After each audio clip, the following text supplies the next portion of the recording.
It is it's a little past 6:30. I got 6:32, and I want to welcome you to the first meeting, July 27th, for the second half of 2021. Isn't that interesting? We're on the second half of the year. So we're on our way up or out, however you want to, configure it. But welcome to our July meeting.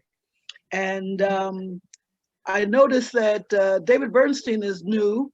Perhaps you could introduce yourself. If there's anybody else new on the line, please feel free to step up and introduce yourselves as well. Hi, I am David Bernstein, and my wife and I, who is sitting right here, purchased the building at 1460 East Main, and it is her immigration law office on the corner of Miller and Main. And mostly I wanted to let people know that we will be having the People's Mural of Columbus will be on the side of our building, which will be done by Brian Moss, who's a Columbus artist. And it's featuring Hanif Abdurraqib, but there will be a party on August 21st, and it's going to close down half of Miller for a few hours. And so I just wanted to give people the address for feedback if you had any thoughts about the street closure. No, that's fine. Yeah, no, well, we can talk about it later, but welcome to Franklin Park Civic Association. And I hope that you will, get a family membership for you and your wife, and welcome to the area. Anyone else who's a first timer on the call? Okay, so we have Tamika, the deputy chair, and Kirsten and Carol, who are trustees, and Nick, our treasurer, and Brian, the secretary, and Will as our development chair. Anyone? Did I miss anyone? Okay, so let's go ahead and get started and see how we do for tonight. I'm here, Julie. And Kim is here. Good. All right, another trustee. All right, good. So calling the meeting to order, and our speaker is not here. So let's just go straight into our June meeting minutes. They've been posted. I hope people had a chance to read them. Any questions or comments on the June minutes?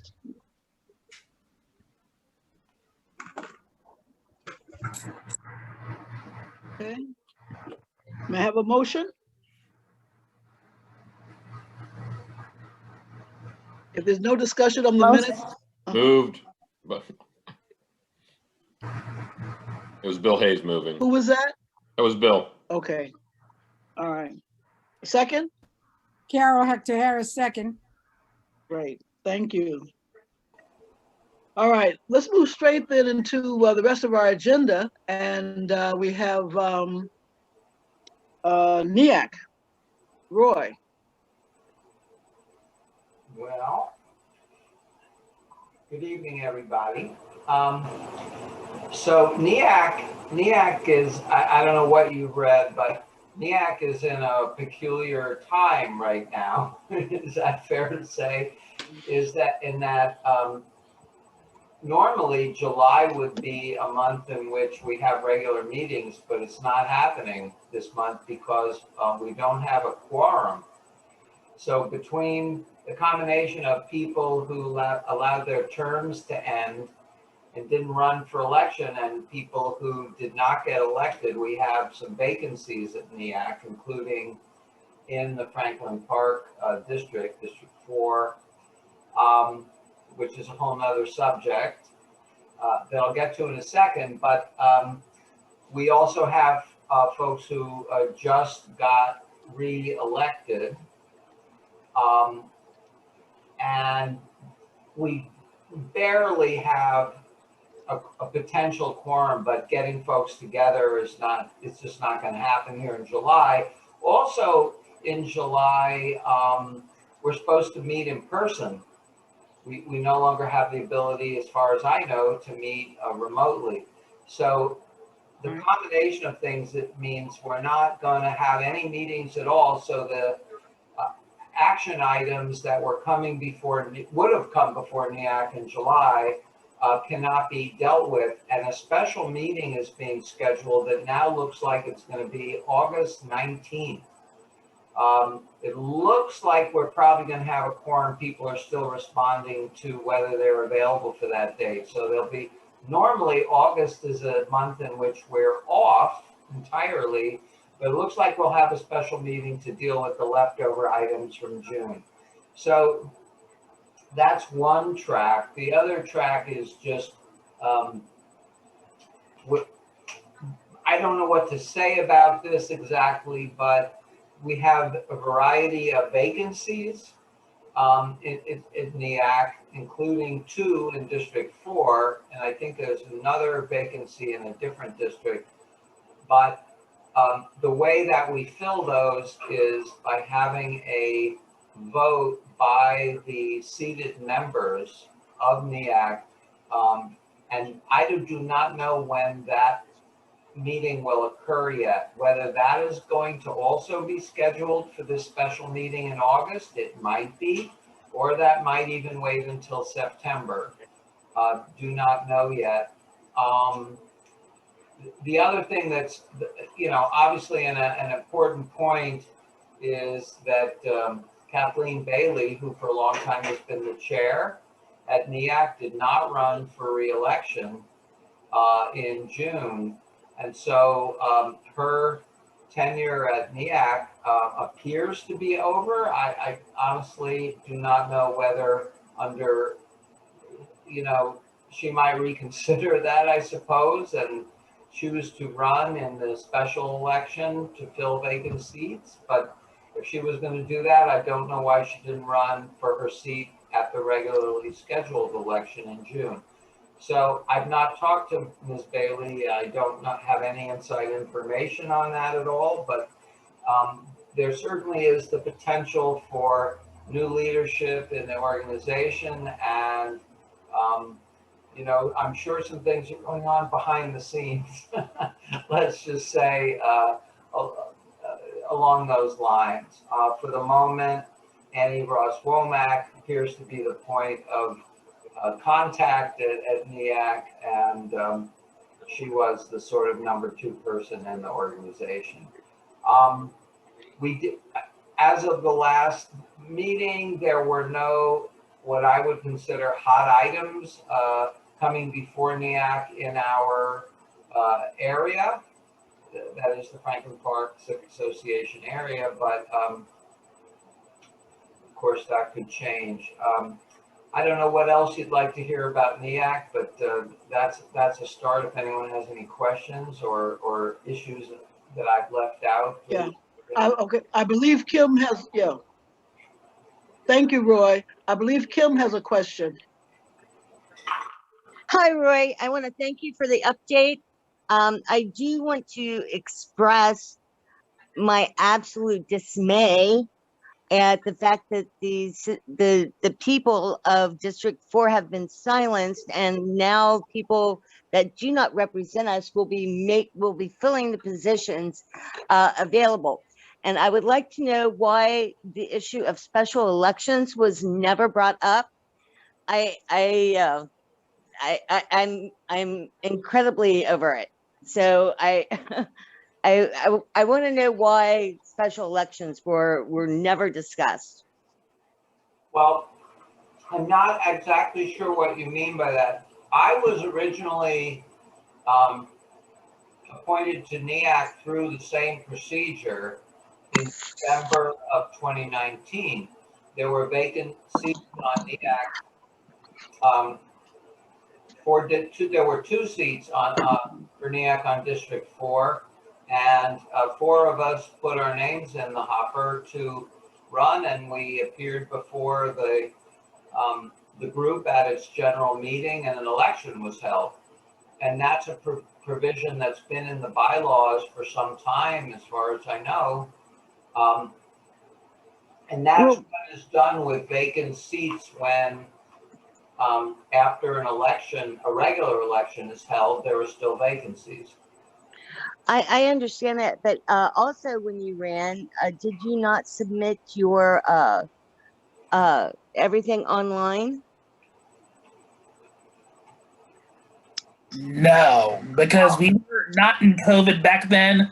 I can speak on that because I lost to Commissioner Lowenstein in that aforementioned election. So we had to submit ours to the Near East Pride Center.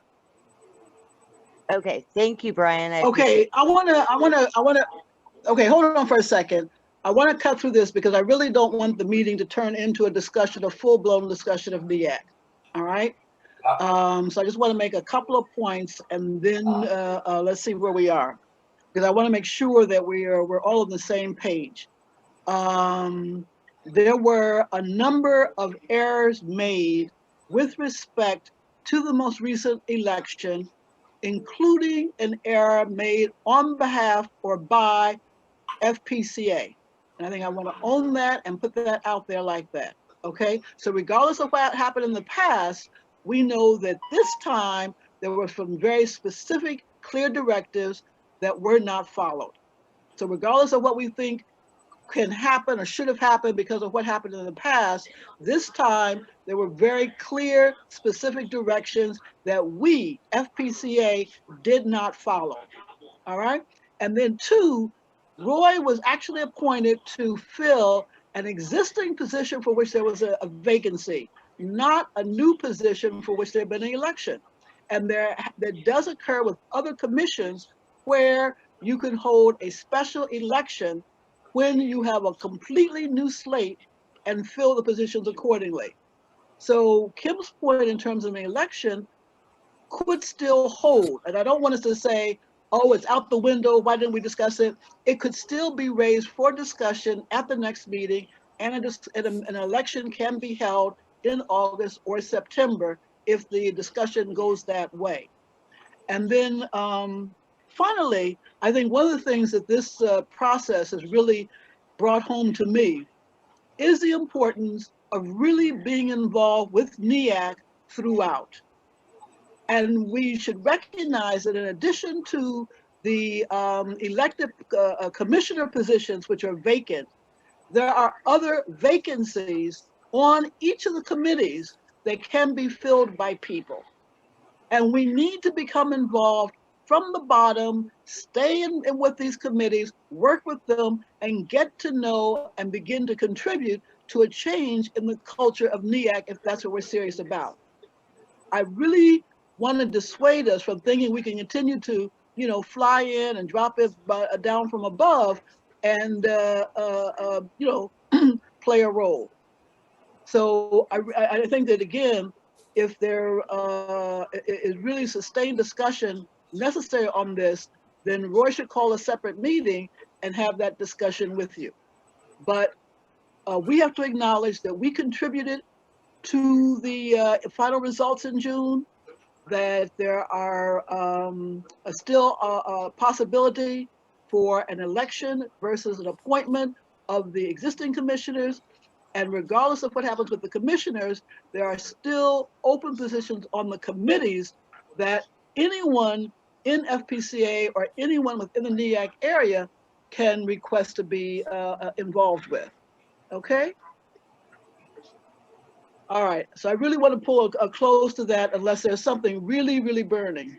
The only other thing I wanted to add, which is not really related to the elections, one comment on the election is to say, I hope people do put their names in to run for the vacant seats. And if they do come with recommendation from the Franklin Park Civic Association, we'll make sure that that is made known to the commission, the rest of the commission, when that election is held. The last thing I want to add about NEAC was, you may recall back in June, NEAC decided to support the idea of there being this community engagement committee. And the committee is going to have like a potluck dinner, 5 to 7 p.m. this coming Saturday at the garden area at Mound and Carpenter. So that's a community event that is kind of under NEAC's auspices, that would be a great time to meet your neighbors. So I throw that out there. Right. Right. Thank you. I was going to put that under announcements, but everybody really consider attending that. Lynn, you had a question? No, it's not 5 to 7. It's 6:30 to 9:30. Right. So bring food, blankets, etc. Four Seasons Farm. Okay. Thank you, Roy. All right. So we go. Yes, Lynn? No, Okay. nothing. Thank you. So we'll go now to committee reports. Now we have the treasurer's report. Nick is not here. Nick is here. Nick, may we have the treasurer's report? Yep. Sorry, muted. Not much activity again since our last meeting, other than just a Zoom subscription, couple memberships, and another Zoom subscription, and then a small $36 charge, which I have to get reimbursement to Marion for the supplies at the ice cream truck. So our ending balance is $63.52.76.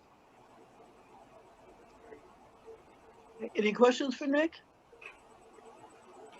Okay. All right. We're going to stop with our committee reports as our guest speaker is on the line, and I would like for Will to introduce him. And Roy, may I ask you to mute yourself? Ask everyone to mute. Okay. Will? Thank you. All right, I saw him. Oh, there he is. I want to thank Deputy Chief Richard Bash for joining us. And he is the point person for the city of Columbus on what is called the Shot Spotter program. And he has been the lead since that program started in Columbus, as I understand it. On our social media post, which hopefully many of you saw, we posed several questions that many people seem to have about ShotSpotter because it's not widely known or widely understood. But it is a fact that the ShotSpotter program has come to the Near East Side. And so we've invited Deputy Chief Bash to come and give us some background on the program and some insight into what we can expect. Deputy Chief? Well, thank you. I really appreciate the opportunity to speak to anyone about ShotSpotter. I'm very excited about the technology. We've had it here in the city of Columbus since 2019. We went live on the Hilltop in February of 2019. Unfortunately, we've had thousands upon thousands of alerts because unfortunately we have a significant amount of gunfire here in our city, and it's getting worse as we move forward. But we have been also very fortunate that ShotSpotter has alerted officers to get to areas more quickly than we ever would have before. We've been able to render aid to victims before the squad got there, and they survived. And these were victims that would never have been found otherwise because we never got a 911 call on those. We've been able to get many more opportunities to get evidence and find damage and find victims than we ever would have before. And I do believe that we're getting more calls for service from shots fired because people in these communities understand that we take this very seriously. So we've expanded. After the Hilltop, we went to Linden, and then we went to the south side, and now your neighborhood there on the Near East Side butts directly up to the south side boundary, which was very close to Children's Hospital. So I'm more than happy to answer any questions that I can about the technology. I'm not a scientist, I'm just a dumb old cop, but I'm more than happy to answer any questions I can. Okay, perhaps you could just start with explaining how it works. Okay, so ShotSpotter will place a number of sensors, many sensors throughout an area, usually about 3 square miles. And each of those sensors will detect a gunfire incident. Now, to you and I, it sounds like maybe fireworks or somebody hammering a nail or anything like that. So when it's activated, That noise then goes to ShotSpotter's home office, which is actually in California. And then the audio scientists there listen to it and look at the acoustic signature that's actually on a computer. And then if they confirm that that's gunfire with some great confidence, then they will send that notice out to police officers. And that usually happens within about 30 seconds. So the officers can more quickly respond. Now, there are times where they'll send us an alert because they're not 100% sure it's a gunshot, but they're awfully sure. So they go ahead and send that to us. And then there are times where we get a call for gunfire and we show up and we look for evidence. And if we happen to see it, then we in turn call ShotSpotter and they will bring out more sensors so that we don't miss any gunfire. And certainly we don't want any false positives either. But that's how it's done. They detect the gunfire, they confirm that it's gunfire, and then they send that information to us.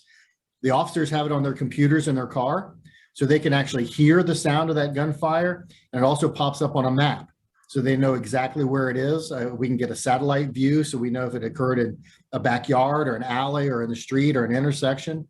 And they're accurate to within an area. What they say is 20 yards, but what we're finding is they're accurate to about 5 yards. And they've improved significantly since even 2019. Thank you. Any other questions or comments for Deputy Chief Dash? Monitors capturing video or audio only? ShotSpotter is only audio. Now, if I have my way, we'll be able to access our neighborhood safety cameras immediately after that gunfire detection, in which case we can find the individual who's responsible for the gunfire. We've been fortunate in some investigations to go back and access security cameras from neighbors, Ring cameras, and even some neighborhood security cameras in finding the person who's firing. But ShotSpotter certainly currently does not have any camera capability, and it would be incumbent upon us to put those together. Now, I will tell you, I went to Pittsburgh last week took a look at what they call their real-time crime center, but in reality, it's just a camera center. So when they get a ShotSpotter alert, they have detectives in the room that bring up the cameras in that particular area, and they've been very successful in finding cars, suspects, and victims just based on that technology of them knowing the area and following up on the gunshots. And can you say roughly how many cases there have been, or can you compare the number of cases between different areas? So there's been literally thousands of alerts, and it hurts my heart that there has been, because I've been a copier for 32 years, and I've never seen anything like this in my entire career. Linden continues to suffer the most when it comes to gunfire. And we also see that in aggravated assaults and homicide numbers too. Then followed very closely by the Hilltop. We also have some other areas in the city that I would love to have covered with ShotSpotter, but it's not an inexpensive system. And certainly we all understand that the Near East Side has had its share of issues as well. So I think we're going to be well served in having that program there. But Linden really at this point leads the pack, or unfortunately. So how are the monitors? I'm sorry. Will, Yes. speak up, please. I am. I was trying to be in the background for a second there. How are the monitors selected? Does the company select the police, or can citizens say, hey, I want a ShotSpotter monitor on my garage? We've had that happen, actually. We've had a number of citizens from the time we started in 2019 volunteer to have their home with a sensor. But ShotSpotter actually surveys the area. They do testing to find out where acoustically the best places for the sensors will be. They need to have a clear line of sight, obviously, so that they can send their signals, and they need to have some electricity so that they're powered. Mm-hmm. They then in turn talk to the homeowner. We have many in Linden and there in the Near East Side that are on people's homes. We also have great partners with the schools, government buildings, the state of Ohio, hospitals, Children's Hospital has been very helpful as well. So they determine where that they believe that the sensors should be, and then they seek permissions, and I'll sometimes make a phone call or write a letter. But what we also notice is that if we find a dead spot somewhere where we're not getting good signals, they'll come in and they'll find another place for that sensor. But it really is an agreement between the property owner and the company. Okay. So that's interesting to hear. Other questions? I don't want to monopolize, but I'm going to sneeze, excuse me. Bless you. Thank you. How large are the sensors? I was asked. They're fairly small, and we don't show those pictures at all. Right. Because if a homeowner obviously is very concerned about violence in their community and they volunteer to do that, I don't want them to become a target of those individuals who would seek to disable those sensors. Very true. So when now one thing that we're fortunate in Franklin Park, but I will say, and I think it's public knowledge, that there are other parts of the Near East Side that have had a lot of drive-by kind of shootings, and hopefully you'll have a conversation with them. But those kind of things can move around. And of course, with increased commercial activity in the area, I'm sure people are somewhat concerned about the possibility of more gunshots. How does the department as a whole, and this may or may not be in your lane, how do they ensure that when officers are called, that there's not a rush to judgment? Hey, we heard shots, you're standing there, you must be the one that fired the shot, as opposed to my next door neighbor kid shot off one of these $500 fireworks, and Right. the system heard it. Yeah. So we train officers to understand that ShotSpotter is not probable cause to make an arrest. Okay. It's reasonable suspicion. So it brings us into the area. And frankly, if someone's still standing there 30 seconds, 35 seconds after a shot was fired, we know pretty well that they're probably not the person who shot. Right. Most people understand that it's illegal to discharge a firearm in the city. And if they're shooting at someone, they're not going to stick around and wait for us to show up. So that alert, coupled with a number of other things, such as somebody running from the scene or seeing a shell casing, or better yet, witnesses telling us, hey, the guy over there in the white car shot at the guy in the red car. That's what we absolutely have to have, and we get there quickly enough to get that information. But you're correct, and we train officers, and they clearly understand this is suspicion, reasonable suspicion. It gives us something else to work with, but we don't have the ability or the right under the Constitution to stop someone and pat them down because they happen to be in an area where there was a ShotSpotter alert. It just does not rise to that level. Good to know. So Great question, by the way. You mentioned some things that citizens could do, and maybe can expand on that a little bit. But once citizens have that information, whether it's film or a witness or what have you, some evidence, how should they get that to the police? Should they call 911 or? If it's real time, absolutely calling 911. Okay. We use Crime Stoppers to screen our tips.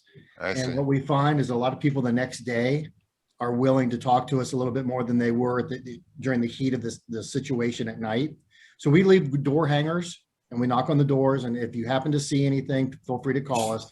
But we use Crime Stoppers for a number of reasons. First of all, they're trained volunteers to sort out those tips. Our detectives are out there on the scene, doing some other investigations. But we ask them to call Crime Stoppers unless it's right there in the heat of the moment, and 911 is the perfect call to say, hey, officers, I see you out there, and I don't want these guys to see me out here talking to you right now. But I will tell you that the guy who was shooting is in 625, and he was shooting at the person in the blue car. Frankly, ladies and gentlemen, and I've said this a million times since I've been a cop, we can't make these arrests and we can't make the community safer without the community helping us do that. And that's part of the process right there, is being willing to tell us what you saw. ShotSpotter is great and we can get there fast, but without your help, we can't do it. Great. Thank you so much. Any other questions or comments for Deputy Chief Nash?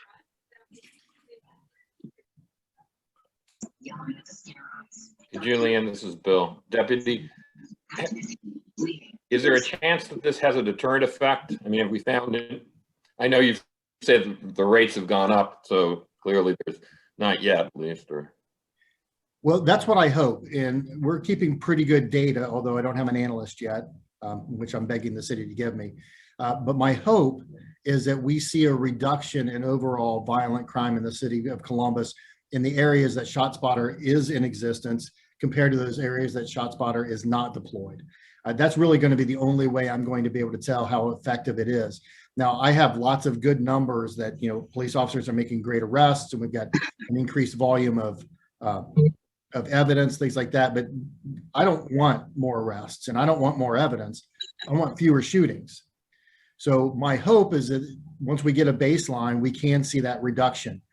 But I'm not going to kid myself and say if we don't see a reduction, I'm going to continue to ask the city to spend hundreds of thousands of dollars a year. But Mr. Hayes, I do believe it will, because I'm an advocate of the rational choice theory, and I believe someone who wants to commit a violent criminal act thinks about whether or not they're going to go to jail for it. And if they think that they're very likely to go to jail for it, I think they're less likely to do it. So there's some level of announcement. We brought ShotSpotter into this area, even if you don't want them to know the exact location of the shot spots. Yes, and actually we did see a good reduction in 2019 on the Hilltop. Now, that was in February, March. Sometimes we have the natural decline in violent crime outside in the cold months, but we did see a decline from 2018 as well. So in that short window before we saw the significant spike, which was in May of 20, we were seeing a decline in the Hilltop and in Linden.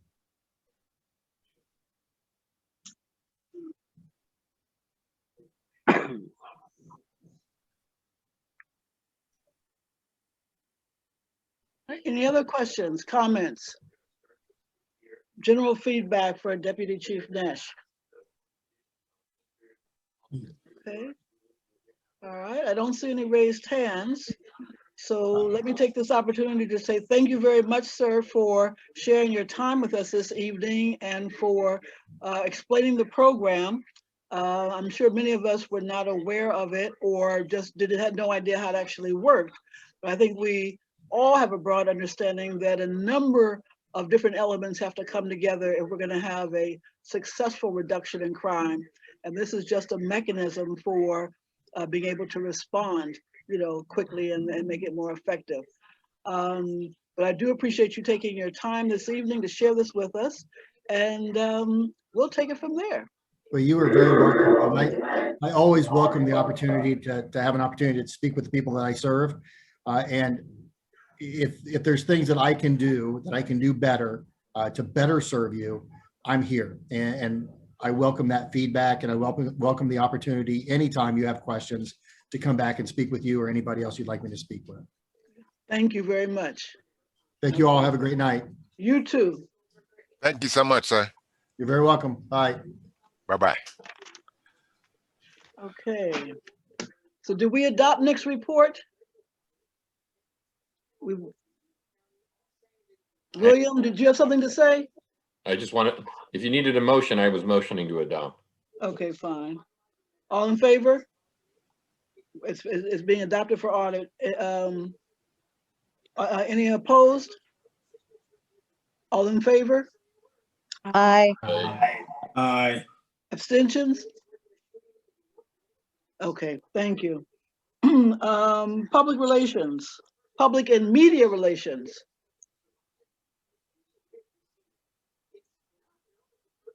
So we have no public and media relations discussion report.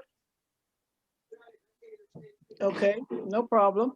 Our activities. I know we have an activities report because we've had activities, a bunch of activities. Tamika.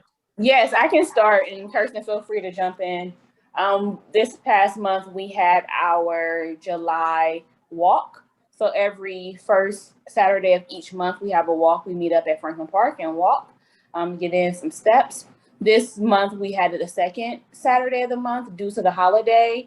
And we have some regular attendees, which we're happy to see. But we're hoping that August we have more come out for the walk. So again, the walk will be every month until it's too cold for us to walk or it's ice and snow. But for the month of August, we'll be meeting the first week, Saturday, at 10 a.m. at the park in the Horseshoe. Great. Additionally, we had our sweet truck. Kirsten, do you want to give that update? Certainly.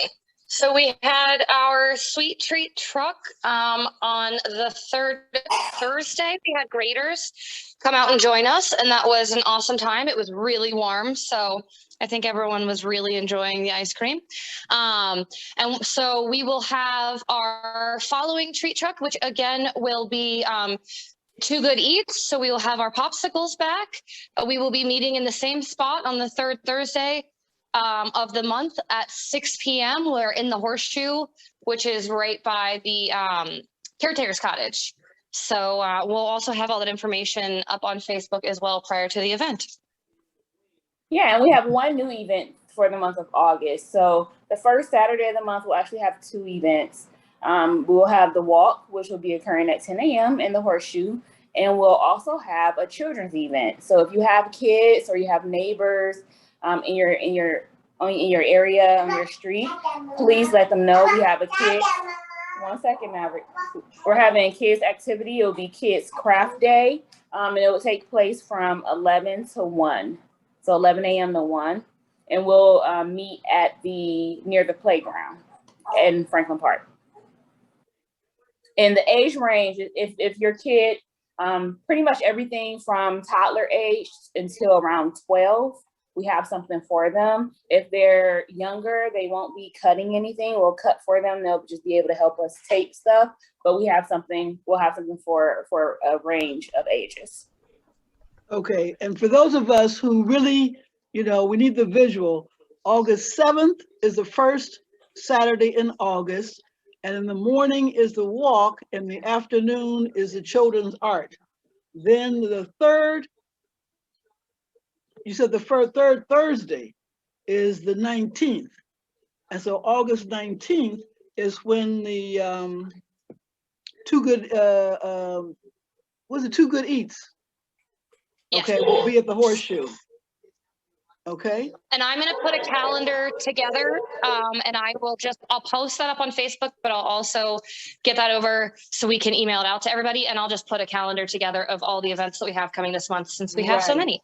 That's great. That was my next suggestion, because I think that particularly with the children, this is a fantastic opportunity to reach out to folks who haven't been involved with the association so far.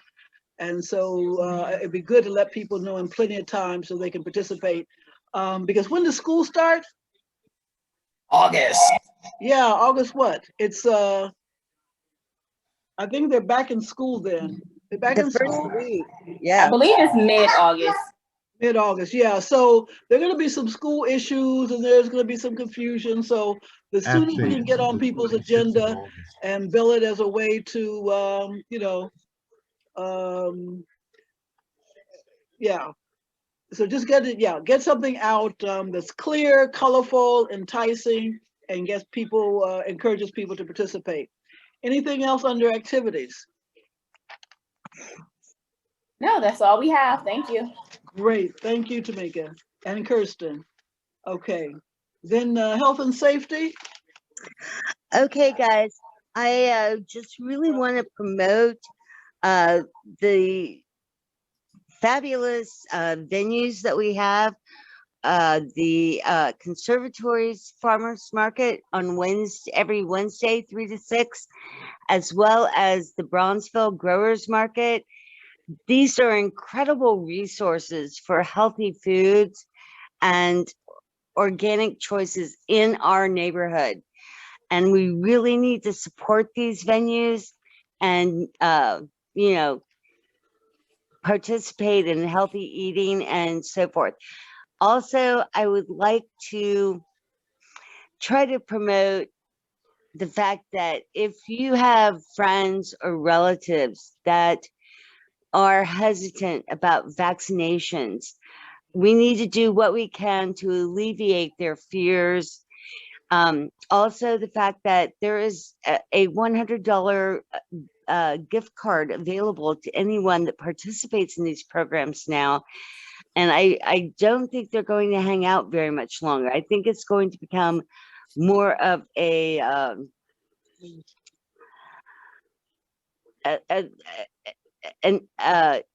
non-inclusive program. If you don't vaccinate, then you won't be allowed to go places. Since the FTA is going to be giving full approval, I believe that there will be mandates, and I really want you to try to urge your neighbors, friends, or relatives that have been hesitant to get out there and reevaluate what's going on. Yeah. Okay. Any questions or comments for Kim? All right. There was one other topic, and I wasn't sure whether it goes under activities for health or well, but Kim is dealing with the gardens, and I did want folks to know that Richard and Joyce were not able to have their activity due to threat of rain 2 weeks ago, but they are rescheduling it. And also that the community gardens within Franklin Park have become part of a larger Near East Side collaboration. So a number of community gardens within the NEAC area have begun to meet on a regular basis to see how we can collaborate. And in fact, we had one meeting at a garden off of Livingston on Berkeley, and there's another one right now at the Franklin Avenue Garden, and I just messed up on the dates when I agreed that it should be held tonight. So I hope that they're having a good time. I won't make it, but I hope they're having a good time, and we'll try to have some others. But it's a way to ensure that the public spaces within FPCA as well as the NEAC area generally are used for the fullest benefit of the area residents. Okay. Thank you, Julia Lynn. I would also like to report that the Linwood Garden has been cleaned up a great deal, but if there's anyone that would like to help with watering or weeding, we are taking volunteers. And for those who are involved in any kind of DIY project, then make it over to ModCon this weekend because they are having what they're calling a yard sale or garage sale, but they're selling a lot of furniture, household goods, paint, tools, all kinds of equipment. So this may be a great time to get that very thing you were looking. I mean, they have paint and just everything. So, it sounds like my kind of adventure, but we'll see if I make it over there. Okay. Where is that now? ModCon is Fifth Avenue, and I'm sure Brian can check the date and put it in the chat. We'll check the address and put it in the chat, okay? But yeah, it's Fifth Avenue. Okay, development, Will. Thank you. We have been trying to, well, let me first say that there has been a little change in staff at Connect Realty, which is in charge of developing the Trolley District project. Jeff Bauer, who we had heard from previously, is no longer with the organization. So we are trying to arrange some discussions with either Amy, I'm forgetting, Brian, can you help me? The director of the East Market, or Brad DeHaze, who is the director of the overall project.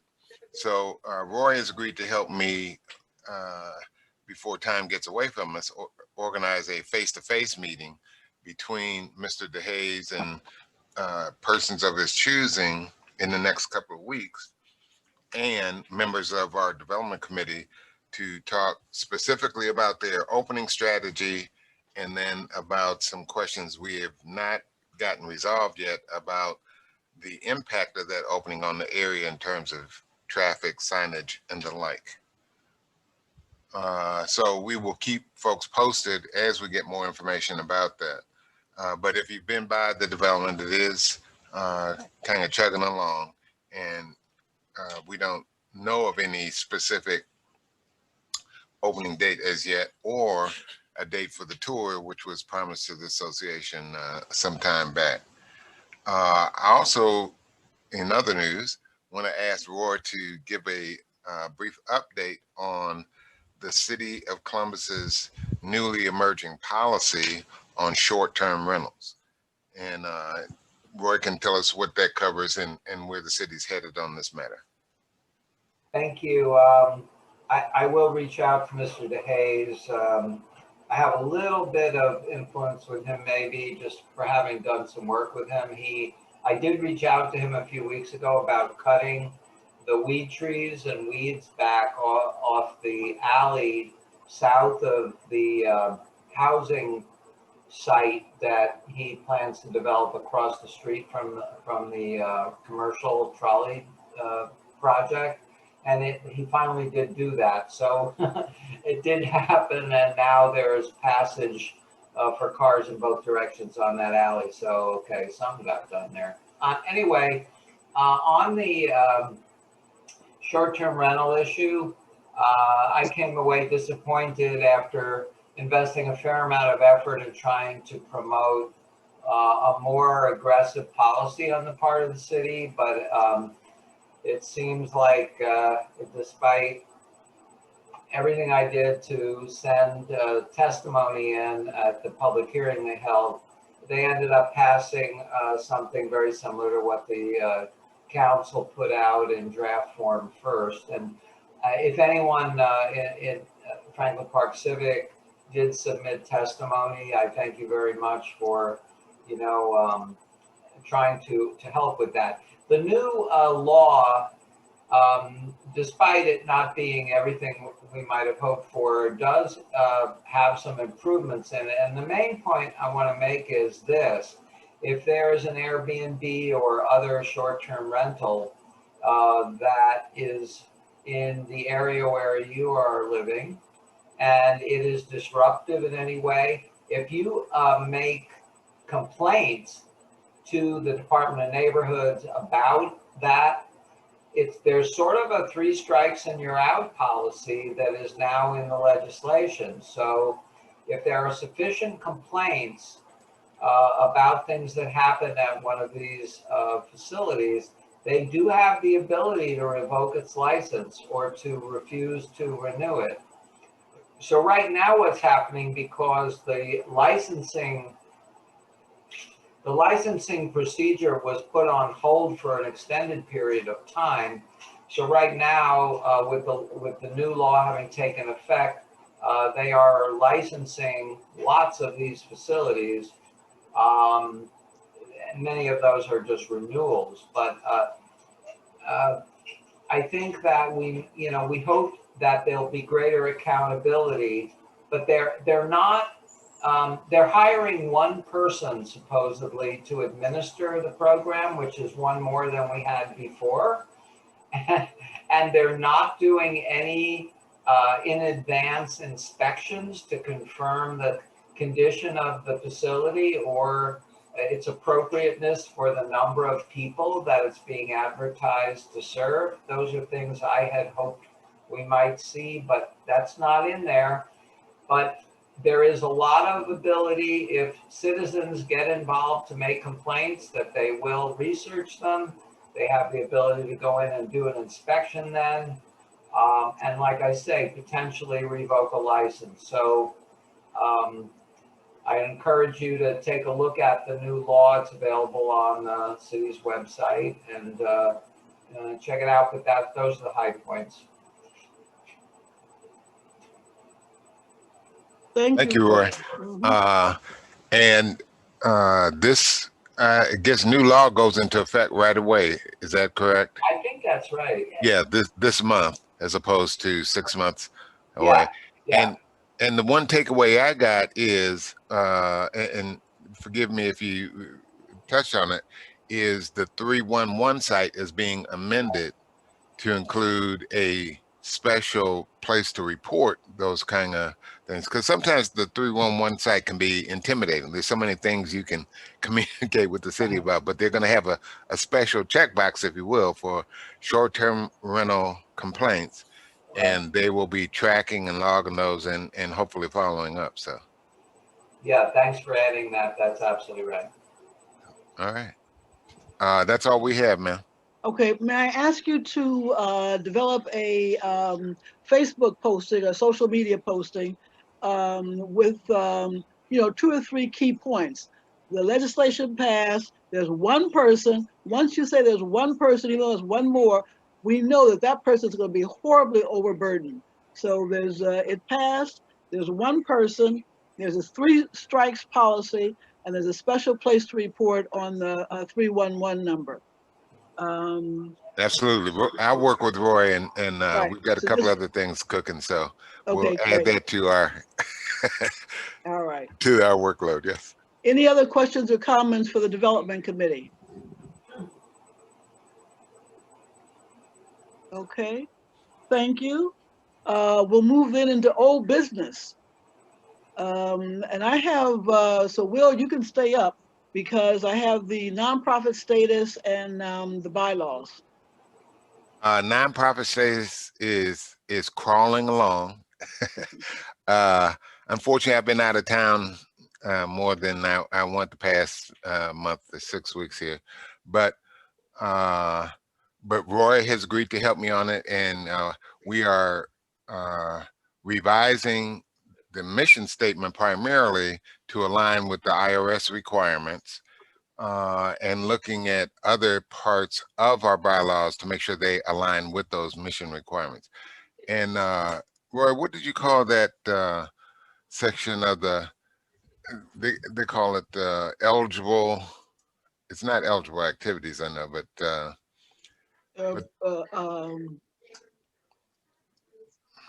you mean the allowed areas like education? You have to fall into one of the favorite categories? Yeah, to be a charitable organization, you need to be pursuing educational, religious, scientific,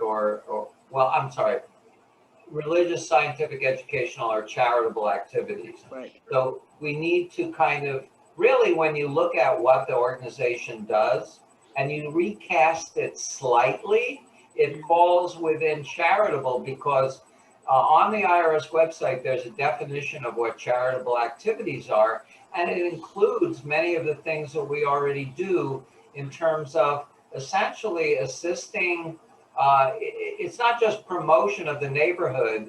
We also do many things that are bringing people together and helping to promote redevelopment of our neighborhood and working with the city to improve services and things like that. And when it's just a lot of it is just sort of recasting what we do, emphasizing some things maybe a little bit more than other things.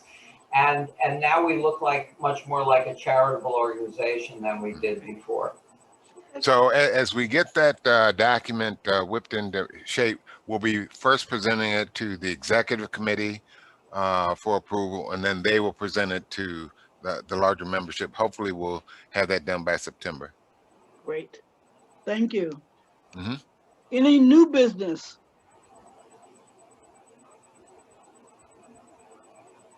Does anyone have anything that they would like to bring to the attention of the body? Julia Lynn, this is Bill. Yes. I don't know if it got talked about last month. Will and I talked about this briefly, but the geese are becoming profoundly problematic, at least for driving down Franklin Park South. And we even had a parade march down Kelton about a week ago. And I put my dog on a leash and take her 13-year-old self out, and we sort of shoo them back across the street whenever I can. but I counted a couple months ago like 210 geese, and it was like 90 or 100 a year ago. And so I don't know if, as an association, there's anybody in the city we could talk to, or ways to think about how to encourage some of them to move on to other land. Yeah, I also have firsthand experience because I go out early in the morning to go to one of the gardens to work, and they're coming from wherever they sleep, and they're just, and I'm like, everybody else says, we have the geese,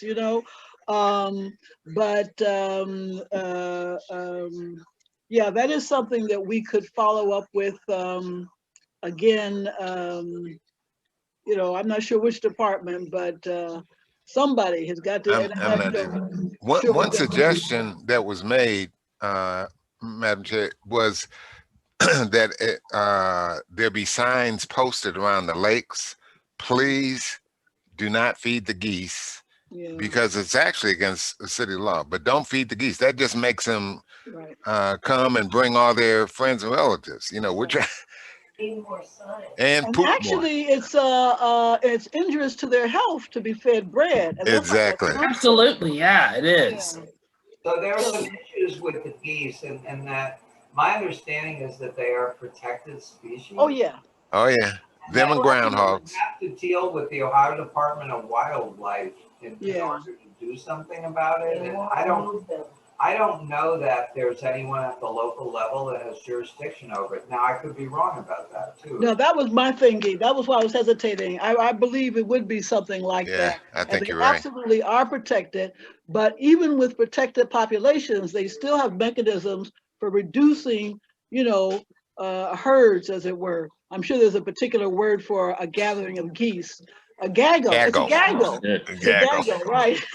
I had heard that it down at Scioto Mile, and I think even in German Village, they may have hired a company that has Australian breeder dogs who come in the early morning and herd them such that they decide it's no longer fun. They don't they don't bite them. I mean, they don't do damage, but they just irritate them. And I think we may be the recipient of some of those who have migrated.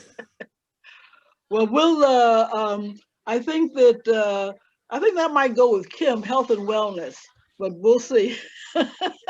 We'll investigate, Bill, and see what we can find out about this gaggle of geese, because I'm telling you, I can't tell you how many mornings I've just had to just stop and wait, because they just take their time. They are not threatened at all.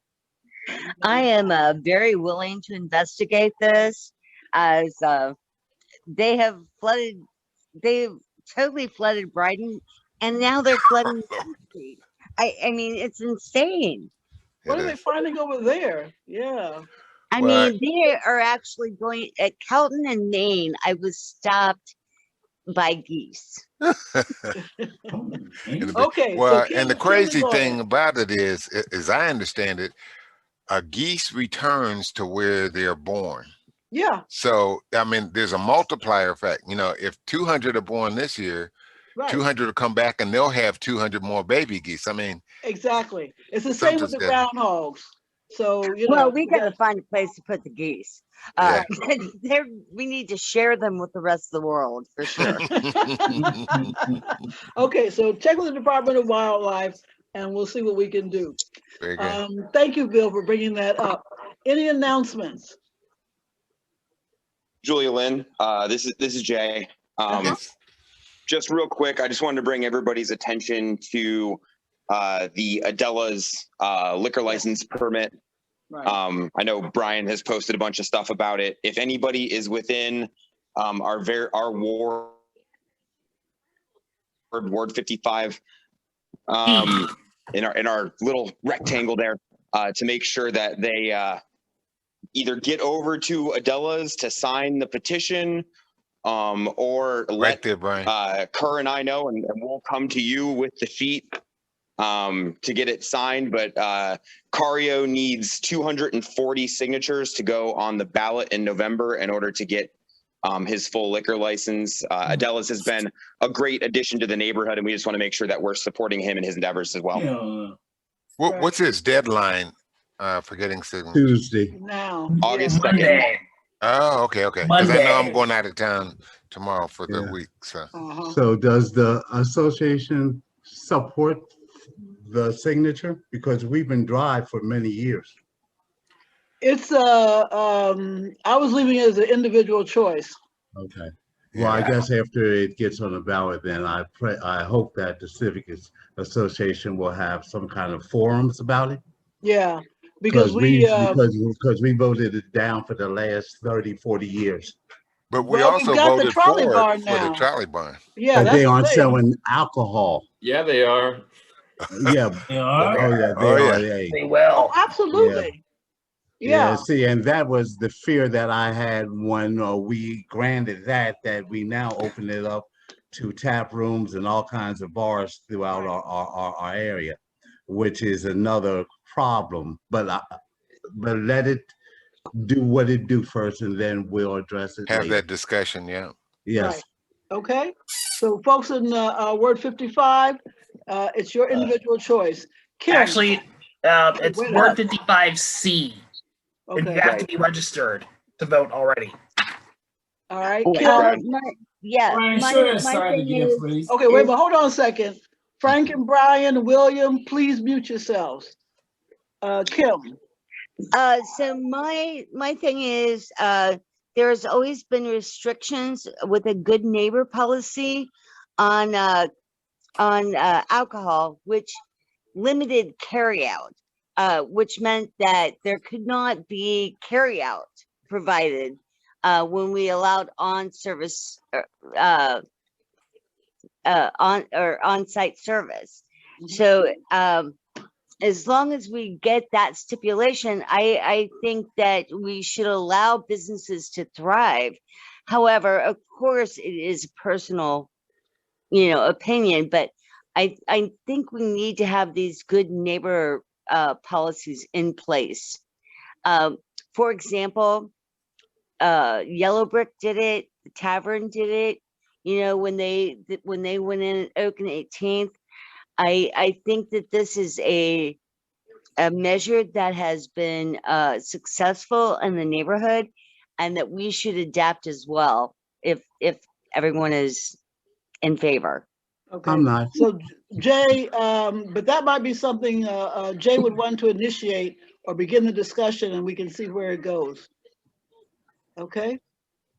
All right. Are there any other announcements? Kate, welcome. We did announce a community engagement, but if there's anything else you'd like to share, you have the floor for a minute or two. Hey, good evening. I'm so sorry for the delay. We definitely need volunteers. This was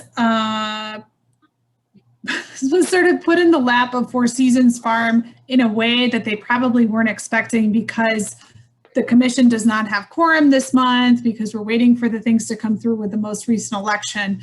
And so because of that, we could not sponsor it through NEAC, through the Community Engagement Committee in the way that we had expected. And I couldn't organize it because I wasn't back on the commission yet. So I'm back on the commission as a commissioner that passed through the city. Wonderful, super glad to be back, honored. But I couldn't do much organizing. So we have been given permission to do this. They are hosting it for us, but we definitely need volunteers. So if you, I'm waiting to talk to them a little bit more about what volunteering means to them. But my thought is just that we want to make sure we have some folks on hand. If Franklin Park is willing to have a table to talk about your meetings, that'd be great. Because we definitely want the community to know, please, please, please help hype this up. This is like the first thing that we're getting to do through this committee, and it's been sort of disjointed this month. We are, again, having a local purveyor to provide suites for sale. We've really been trying to focus on Black businesses and businesses from the Near East Side to be at these kinds of events, because we want to grow our own and support our own over here.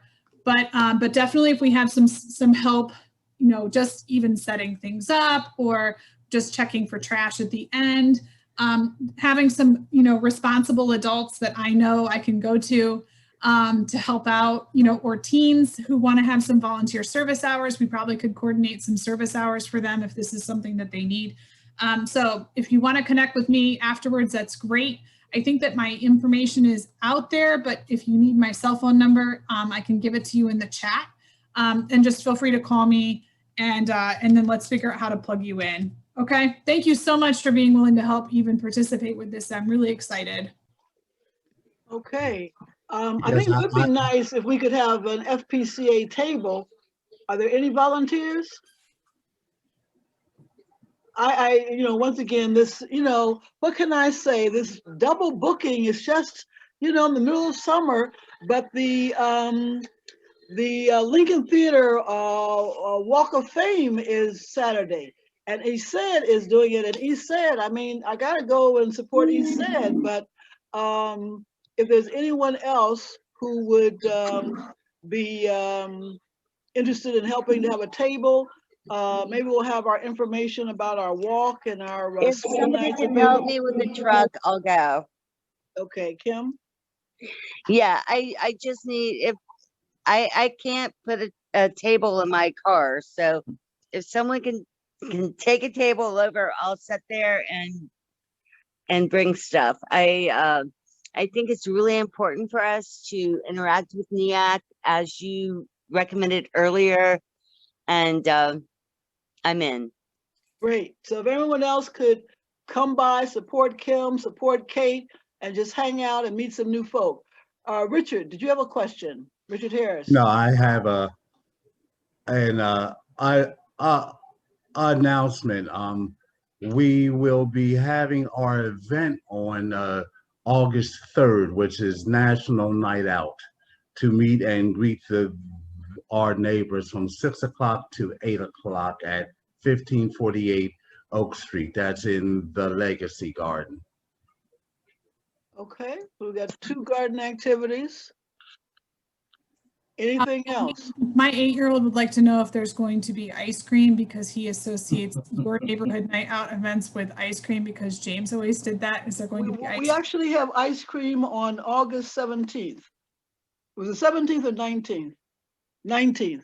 He'll be very happy to know that. Thank you. Yes, we're having ice cream. So well, we might have to switch to hot chocolate about October, but for now. All right. Any other announcements? Yes. So I just put in the chat, Holy Rosary St. John Parish, which is my church, they're doing their annual book bag giveaway Sunday, August 15th. That'll be at the St. John Center in Campion Hall.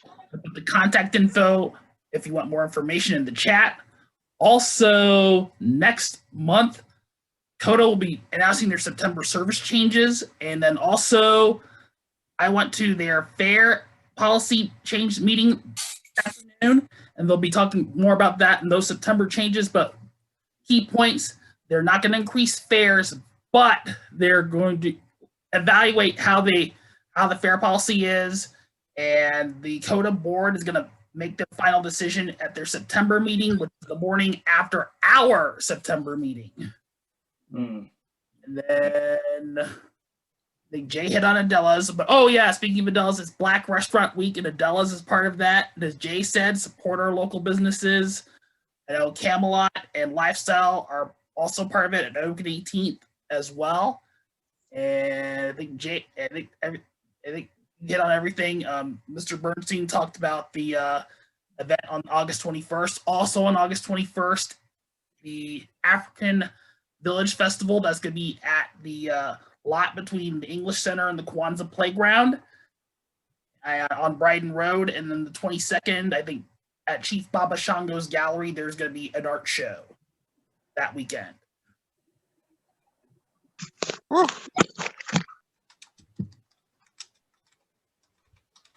Any other announcements? All right, 2 from my side. 1, there's a survey that I'd like to send you regarding sustainability, climate change, environmental concerns. Takes 5 minutes to fill out, and then you can, keep on stepping. But I'd like to send it out, and I'd like for you to complete it so that the city has an understanding of what the average citizen understands about what the city is doing with regard to sustainability. So that's number one. Number two, everyone is invited on August 10th to the dedication of the Adelphi Quarter Building at Long and Garfield, where the part of the building, one of the buildings is being dedicated to my mother and the Amby Walker Plaza. So that's August, it's Tuesday, August 10th from 10 a.m. to noon.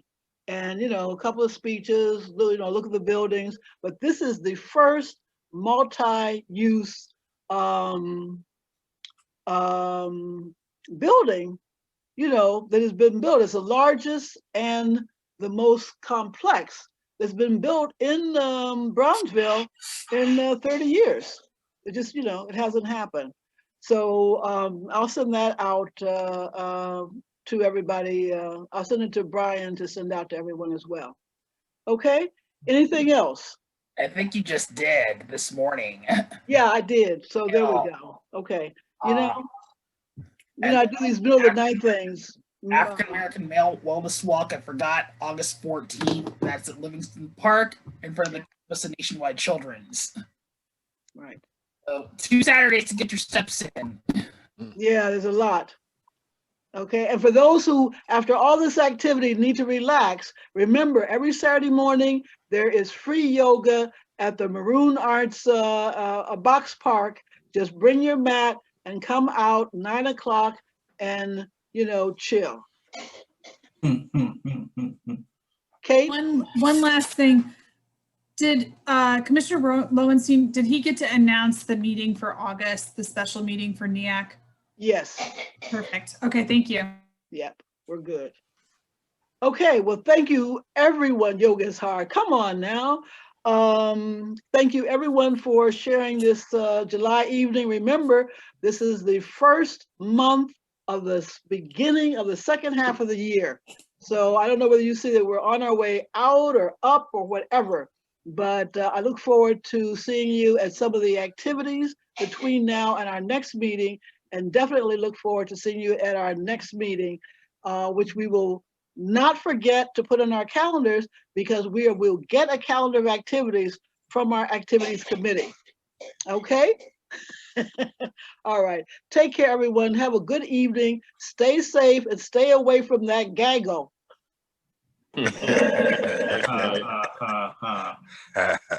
Motion to adjourn. Oh, yes.